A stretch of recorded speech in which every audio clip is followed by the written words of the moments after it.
pagdating mo doon, remember, ang hawak mo na, ang bawat desisyon mo, napakaraming tao ang tatamaan ng mga desisyon mo. It's not just about you being popular. Yung tama mong desisyon will benefit so many. Ang mali mong desisyon will also be catastrophic sa buhay ng kababayan mo. Ibang-iiba yung buong landscape eh. So, ano to, huwag tayong maglulundag dahil sikat ka.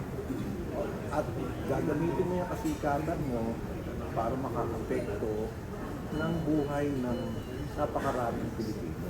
So walang magdi-define sa iyo kung ikaw ay hindi pwede o pwede. Kung hindi yung sarili mo at yung desisyon mo na kailangan mong aralin at intindihin mo mabuti kung ano yung papatong na responsibilidad sa balikat mo kapag ikaw ay nagkakaroon. Last question na lang. Ilang years ka na sa Haba ako industry? sumagot. Okay lang yung malaman naman.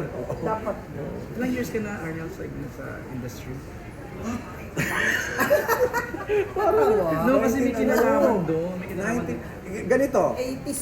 can you imagine na si Lorente Jogi na director, hindi lang, napakataas na siya pang executive producer namin sa Tatak Filipino with Wenda Ramos. He was our researcher. Doyce was Oo. there. Ano? Si Doyce. Oo. Pati sila Connie Macatun. So, ganun katagal? Ganun katagal? 92. Hindi lang, 80s pa. 80s pa. No, kaya ako natanong kasi parang pinag-uusapan namin kanina kung bakit wala ka pa dun sa Walk of Fame. Ay? Oo nga pala, ano mo na may nabasa ko, sinulat ni Julie. Pero mahal na mahal ako dito si Julie eh. Nakakahiya naman kung ako magsasabi. Pero, Sabi ko nga dati nominate ka na doon. Oo nga, dapat doon na ako lagay sa fountain, yung malaki. Huwag namang found. Star lang, huwag na fountain. Baka ugasan mo lahat. Pero anong reaction mo doon na dahil pang mas mga parang social med na una pa sa'yo, mga personalities? Baka nakalimutan lang nila ako. So, salamat Julie that you reminded the community. Pero, alam mo, I wouldn't want to step into the forefront of asking them na ilagay ako doon. Natatouch lang ako na naalala niyo. Okay.